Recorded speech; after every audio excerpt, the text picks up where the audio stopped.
신약성경 요한복음 11장 25절로 27절까지입니다.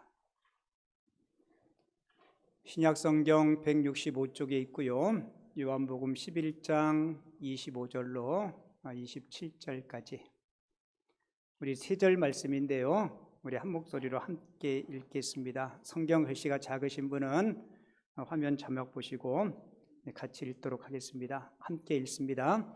예수께서 이르시되 나는 부활이요 생명이니 나를 믿는 자는 죽어도 살겠고 무릇 살아서 나를 믿는 자는 영원히 죽지 아니하리니 이것을 내가 믿느냐.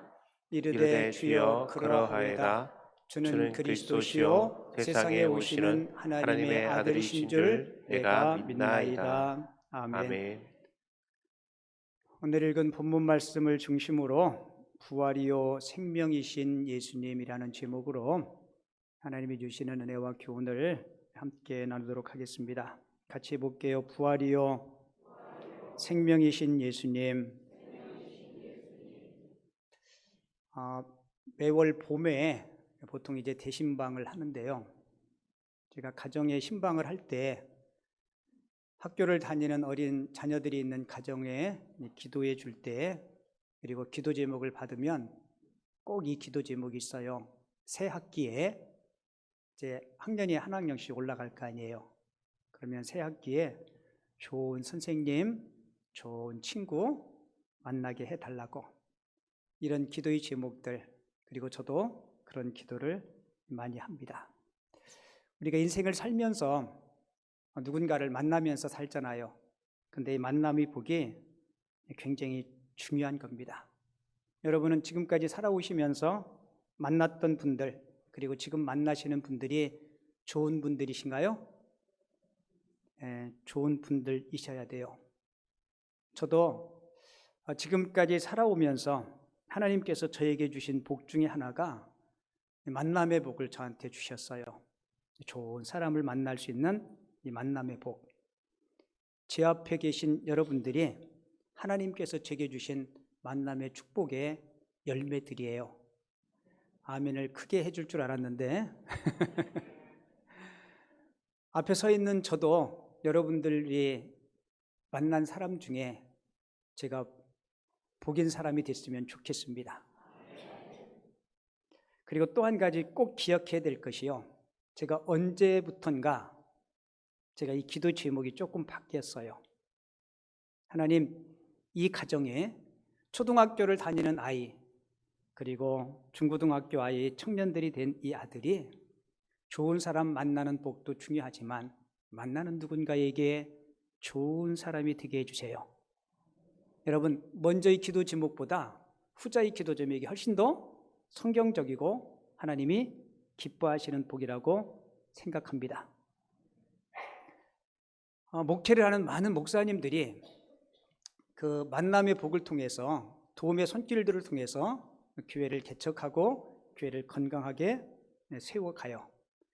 열왕기상 17장에 보면 엘리야 이야기가 나오죠. 엘리야가 아합 왕에게 가서 이 타락한 아합 왕, 하나님의 마음을 아프게 한 그 아합 왕에게 무서운 경고를 내려요. 내 말이 없으면 수년 동안 비도 이슬 한 방울도 내리지 않을 것이다. 사실 이 가뭄에 대한 경고를 한 이유는 아합과 이세벨이 비의 신, 풍요의 신이었던 바알과 아세라를 섬겼기 때문에 우리에게 비와 풍요를 내리시는 분은 바알과 아세라가 아니라 누구라고요? 하나님이라는 사실을 그에게 깨우쳐주기 위해서 하나님께서 그 경고를 내린 거예요. 그리고 하나님은 이 엘리야 선지자를 보호하기 위해서 엘리야 선지자를 그릿이라는 시냇가에 숨게 합니다. 그리고 숨어있는 엘리야에게 먹을 것을 까마귀를 통해서 공급해 주죠. 특별히 목회를 하는 많은 목사님들이 엘리야에게 보내주셨던 이 까마귀를 통해서 필요한 것들도 공급받고 교회도 건강하게 세워져 갑니다. 근데 자칫 잘못하다 보면 목회자들이 까마귀만을 늘 기다리는, 이해하고 들으세요. 좀 험하게 이야기하면 거지 근성 같은 게 생길 수가 있어요. 무슨 근성이요? 거지 근성. 혹시 밖에서 누가 목양실 놓고 하면 뭐 가지고 왔나? 그런 생각들이 들 수 있어요. 저는 교회를 시작하면서 하나님 앞에 기도하기를, 하나님, 저와 김포 남현교회와 우리 모든 성도들이 까마귀만을 기다리는 성도가 아니라, 까마귀만을 기다리는 교회가 아니라 우리가 까마귀가 되어서 누군가의 필요를 채워줄 수 있는 그런 주님의 손과 발의 역할을 감당하는 목회자 그리고 성도, 교회가 되게 해주세요. 저 그렇게 하나님 앞에 기도했어요. 그리고 정말 하나님께서 그렇게 우리 성도님들과 우리 교회를 사용해 주셨습니다. 여러분, 까마귀가 어떻게 울어요?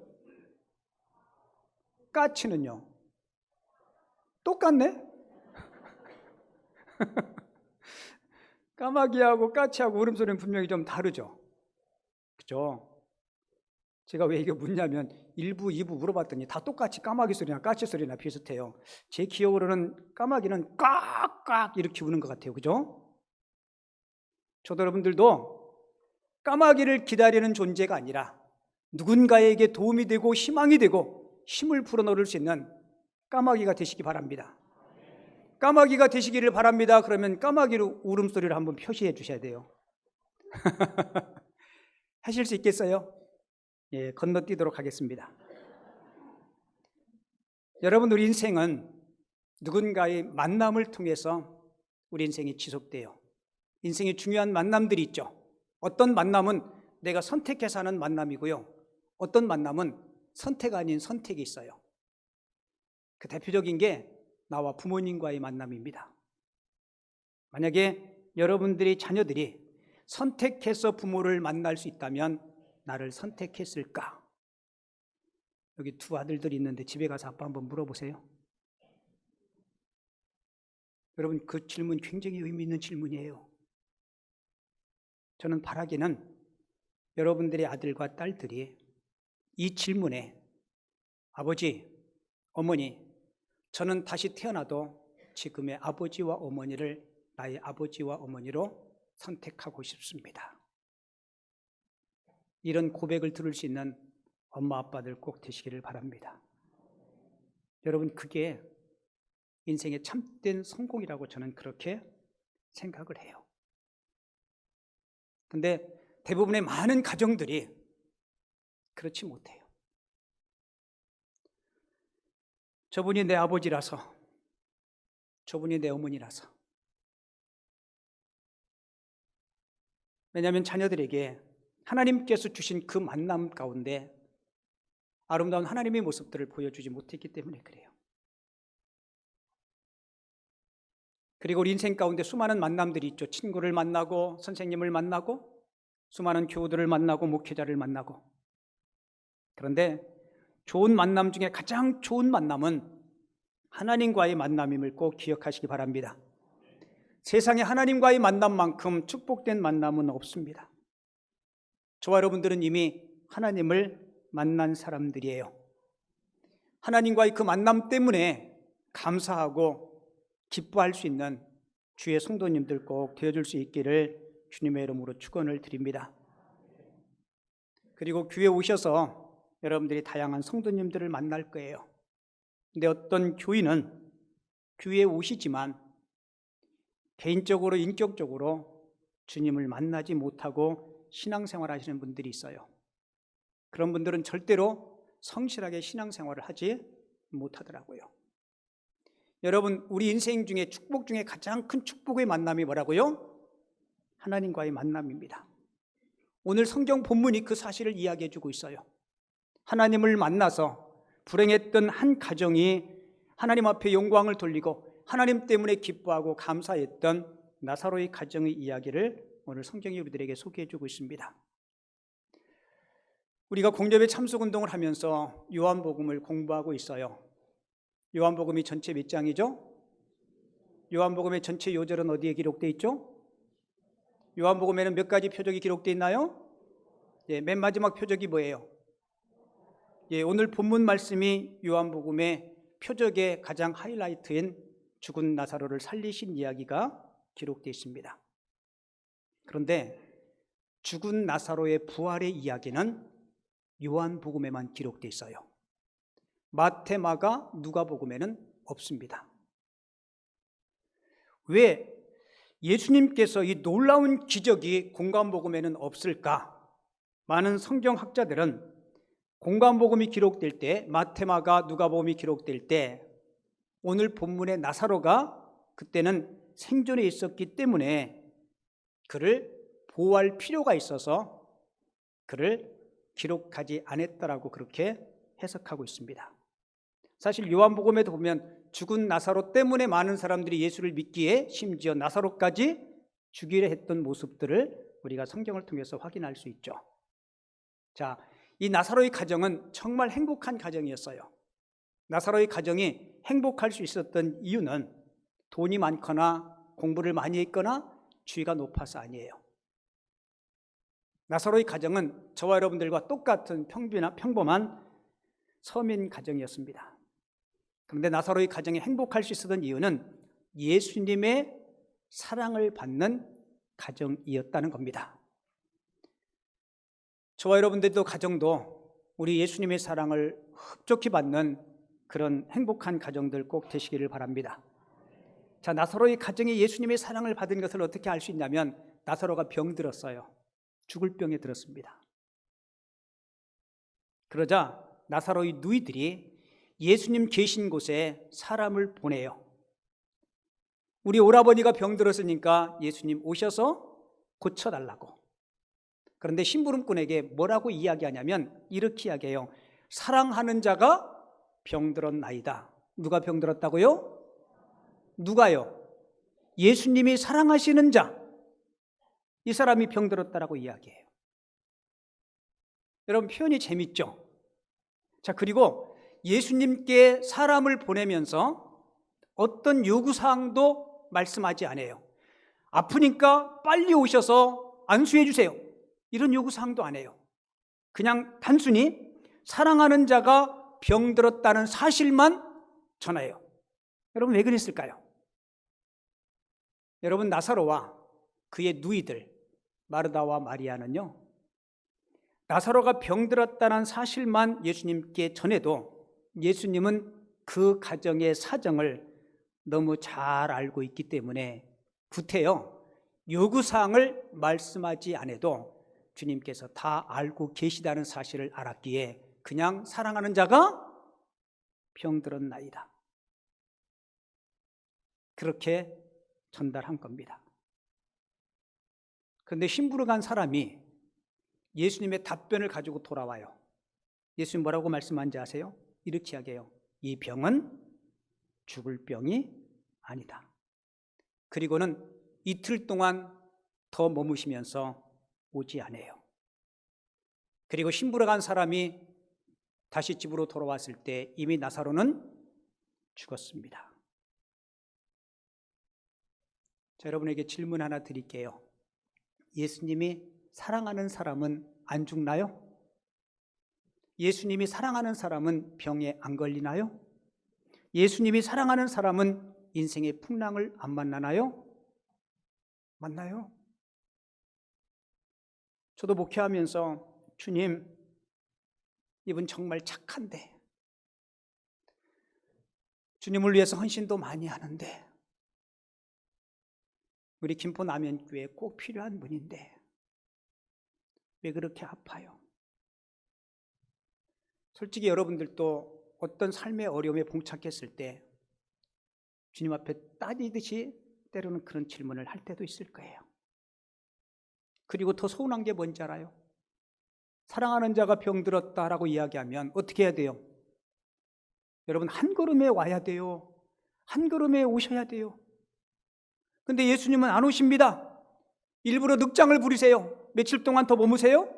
이틀 동안 머무세요. 심부름 간 사람이 돌아왔을 때 이미 나사로는 죽었습니다. 여러분, 우리가 주님과의 깊은 개인적인 관계, 인격적인 만남이 없으면요, 이런 상황에 처하면 세상 말로 귀에 때려쳐요. 저 그런 분 여러 번 봤어요.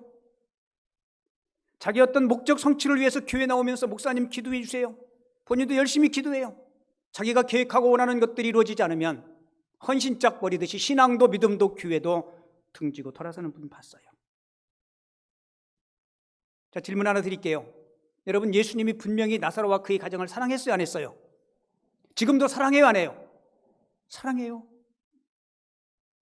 여러분, 나사로와 그의 누이들은 주님께서 왜 그렇게 하셨는지 분명한 이유는 알 수 없지만 절대적인 주님의 주권을 믿고 주님을 의지합니다.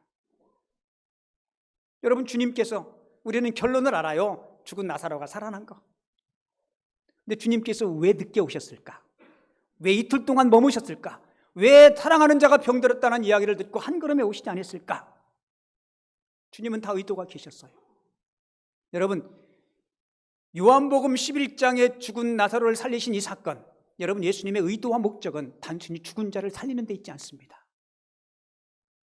우리가 요한복음에 기록된 7가지 표적들을 다 살펴보았죠. 주님의 궁극적인 목적이 뭐예요?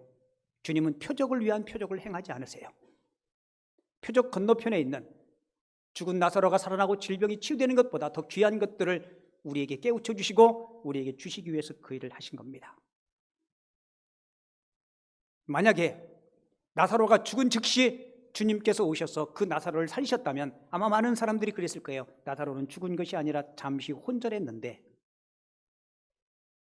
주님께서 살린 것처럼 그렇게 과장한다고. 그래서 주님은 죽은 자를 살릴 수 있는 부활의 모형을 이 나사로의 사건을 통해서 우리들에게 보여주고 계신 것입니다. 그래서 예수님은 다시 유대로 돌아오시려고 할 때 제자들이 만류하죠. 유대인들이 돌을 던지려 하는데 또 가시려고 하십니까? 그래서 예수님께서 뭐라고 말씀해요? 낮이 12시간이 아니냐 이야기해요. 우리가 읽으면 이게 표면적으로 갑자기 무슨 뚱딴지 같은 소리 같아요. 여러분, 예수님께서 그렇게 말씀하신 의도는 하나님께서 정하신 때 12시간 십자가에 달릴 때 사명을 완수할 때까지는 주님께서 나를 지켜주시고 아무도 나를 해치지 못한다. 할렐루야. 저 보세요. 여러분, 하나님이 우리를 이 땅에 보내주실 때 저와 여러분들에게 주신 사명이 있습니다. 여러분, 그 사명 다 감당하면 하나님 나라로 데려가세요. 여러분, 자동차 다 쓰고 자동차가 제기능을 못하면 뭐 해요? 폐차하죠, 폐차. 하나님이 우리를 이 땅에서 다 사용하시면 이 땅보다 더 좋으신 하나님 나라로 우리를 데려가십니다. 그래서 여러분들이 호흡이 붙어있던 이야기는 뭔가 하나님을 위해서 여러분들이 하실 수 있는 사명이 있다는 거예요. 아시겠습니까? 그러니까 연세 드셔서 나는 아무것도 할 수 없어요 라고 말하지 마세요. 그렇게 이야기하면 데려가십니다. 그죠? 여러분, 자동차 굴러가지 않고 제기능 못하면 뭐예요? 폐차시키잖아요. 그러니까 하나님께서 이 땅에 필요하잖아요. 그 제가 장례식에 이렇게 기도해요. 예수 잘 믿던 분들이 돌아가시면 하나님, 아무개 권사님, 집사님, 이제 하나님께서 맡겨주신 사명 다 감당하고 이 세상보다 하나님 나라에 필요하셔서 하나님께서 불러가신 줄을 믿습니다. 맞아요, 안 맞아요? 그래서 저도요, 사명줄 꼭 이렇게 붙잡으려고 아주 두꺼운 동아줄로. 여러분, 그런 우리 신앙의 자존심들이 꼭 있으시기 바랍니다. 그리고 예수님께서 죽은 나사로를 며칠 만에 살려요? 사흘이 아니고 나흘. 그죠? 왜 주님이 나흘 만에 살린지 아세요? 주님은 다 계획이 계세요. 대한민국 사람들이 돌아가시면 며칠 장례해요? 왜 3일장 해요? 넘들이 하니까. 뭔가 이유가 있을 거 아니에요, 그죠? 세상에 이유 없는 일은 없어요. 전에 부목사 때 우리 교회 성도가 초신자예요. 성경을 잘 몰라. 근데 부모님 장례를 치렀어요. 그리고는 저한테 49일째가 되는 날 49제 예배를 드려달래. 나 49제 예배는 처음 들어봤어. 근데 내가 49제가 뭐예요? 그랬더니 친척들이 49제 하는 거 그랬대요. 하라고. 그래서 목사님이 오셔서 49제 해달라고. 그 내가 속으로 그랬어요. 내가 중이냐? 그 모르니까 어떻게 해야 돼요? 제가 갔겠어요, 안 갔겠어요? 갔어요. 49제 하러. 목사가 가서 A4 용지 한 장에 49제가 뭔지 제가 쭉 설명을 했어요. 여러분, 절에 다니고 불교를 믿는 사람들은요, 부모님이나 누가 돌아가시면 일주일에 한 번씩 제사를 지내요. 그죠? 그를 7번 해요. 그럼 77이 49. 맨 마지막 제가 49제. 왜요? 7주 동안은 그 영혼이 구천을 떠돌다가 제사를 잘 지내야 좋은 곳으로 가서 극락에 간다. 그래서 제사를 지내는데요. 여러분, 절에 가서 그 제사 한번 하려면요, 한 번 드리는 비용이 만만치가 않아요. 저는 궁금하면 항상 물어보거든요. 누구한테 물어봐야 돼요? 직접 제사를 드리는 중한테 물어봐야 되잖아요. 그래서 인터넷 검색했더니 와, 49제 제사 지내는 절이 많더라고요. 전화를 했죠. 제가 목사인데요, 이야기는 안 했어요. 49제에 대해서 궁금해서요 그랬더니 그분 말씀이 아주 설명을 자세히 잘해요. 1제부터 7제까지 하는데 보통 현대인들은 1제부터 7제까지는 시간도 그렇고 비용도 그렇고 안 하고 마지막 7제를 많이 한대. 그럼 7제는 절에 가서 하나요? 아니면 집에 하나요? 했더니 요청하면 집에 가서도 해주고 절에 와서도 한대요. 그 궁금한 게 뭐예요? 비용이 궁금하잖아요. 그랬더니 그분 얘기가 30분짜리부터 시작해서 1시간짜리, 2시간 반짜리 쭉 있대요. 그 비용은 얼마예요? 그랬더니 쭉쭉쭉 얘기해줘요. 비용이 만만치 않아요. 많이 들면 돈 1,000만 원 들어요. 제가 그분한테 49제 예배 드리러 가는데 얼마 줄 거냐고 물어봤어요. 중이 오면 그만큼 비싼데 목사가 하는데 뭐 저지 않냐 그랬더니 씩 웃더라고요. 그래서 예수 믿는 저와 여러분들은 사람이 죽으면 49일 동안 구천을 떠돌다가 어디 가는 게 아니고 성경은 뭐라고 이야기해요? 예수 믿고 죽으면 그 즉시 우리는 아브라함의 품 하나님 나라에 갑니다. 근데 우리가 잘 모르니까 49제 해야 된다고. 그러니까 사람들이 그냥 그렇게 하는 거야. 아무것도 모르면서 남들이 하니까, 친척들이 하니까, 안 하면 뭐라고 하니까. 우리는 참 모르면서 하는 일들이 참 많아요. 여러분, 우리 동양 사람들은요, 생각에 사람은 죽으면 3일 동안 그 영혼이 떠나지 않는다라고 생각하는 거예요. 제가 아는 목사님도요, 아는 목사님이 죽은 지 하루 반 만에 다시 깨어났대.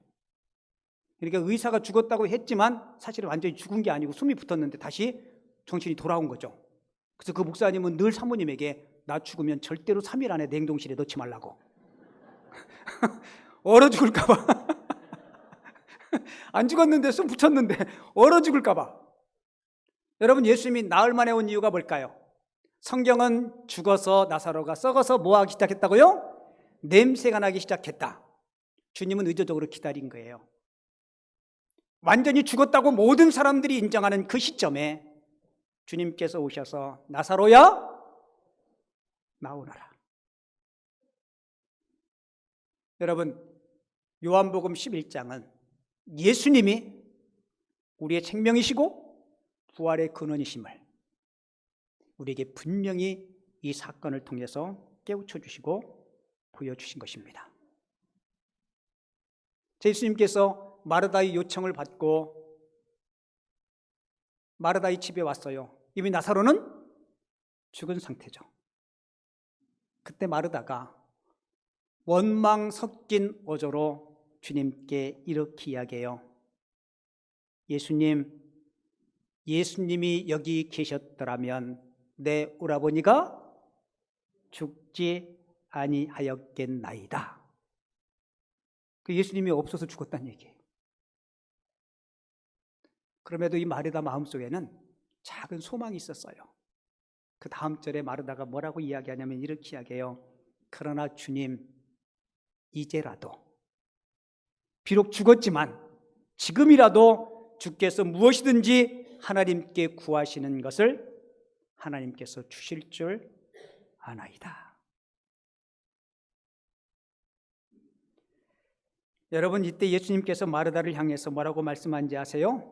이렇게 말씀하세요. 예수께서 이르시되 내 오라비가 다시 살리라. 그러다 마르다가 뭐라고 얘기해요? 주님께서 다시 재림하실 때 마지막 끝날에 우리 오라버니가 부활할 줄을 저는 압니다라고 이야기해요. 그러자 예수님께서 하나님의 아들이 아니고는 하실 수 없는 말씀을 마르다에게 하세요. 같이 볼게요. 나는 부활이요 생명이니 나를 믿는 자는 죽어도 살겠고 무릇 살아서 나를 믿는 자는 영원히 죽지 아니하리라. 할렐루야. 예수님의 이 말씀에 마르다가 정말 훌륭한 신앙 고백을 합니다. 이렇게 고백해요. 27절에 보면 주님 그렇습니다. 주는 그리스도시요 세상에 오시는 하나님의 아들이신 줄 내가 믿나이다. 여러분, 이 부활 사건을 통해서 마르다도 마리아도 그의 온 가족들이 그렇구나, 우리 예수님만이 생명을 주실 수 있는 부활이요 생명이다라는 사실을 이 사건을 통해서 믿게 된 것입니다. 여러분, 성경에 보면 나사로 외에 예수님께서 살리신 사람이 있어요. 사복음서에 보면 혹시 기억나는 사람 있나요? 나인성 과부의 아들을 주님께서 살리셨고요, 회당장 야이로의 딸도 주님께서 살리셨습니다. 여러분, 인간은 죄 때문에 다 형벌받고 죽을 수밖에 없는 존재입니다. 여러분, 이런 저와 여러분들에게 영원한 생명을 주시기 위해서 우리 주님께서 이 땅에 오셨어요. 그리고 그 주님 때문에, 그 주님을 믿는 믿음 때문에 우리는 영원한 천국과 영원한 생명을 소유한 하나님의 자녀들입니다.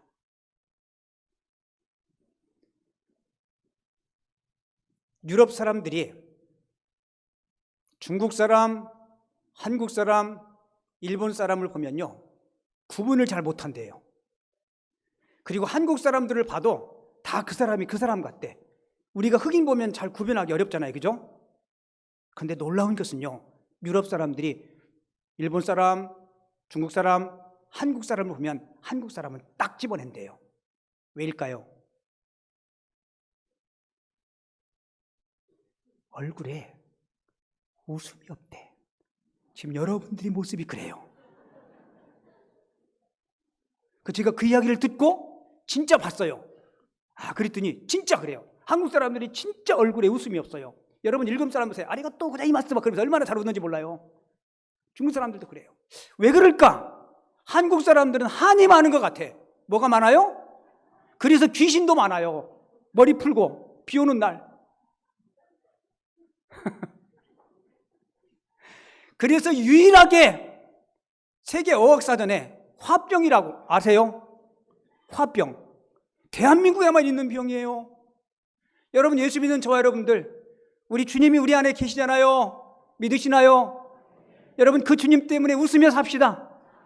그 주님 때문에 근심 걱정 내려놓고 과거에 여러분들이 발목을 잡고 있는 모든 것 다 떨쳐버리고, 우리 소망의 종교잖아요. 우린 죽으면 어디 가요? 죽으면 천국 가요.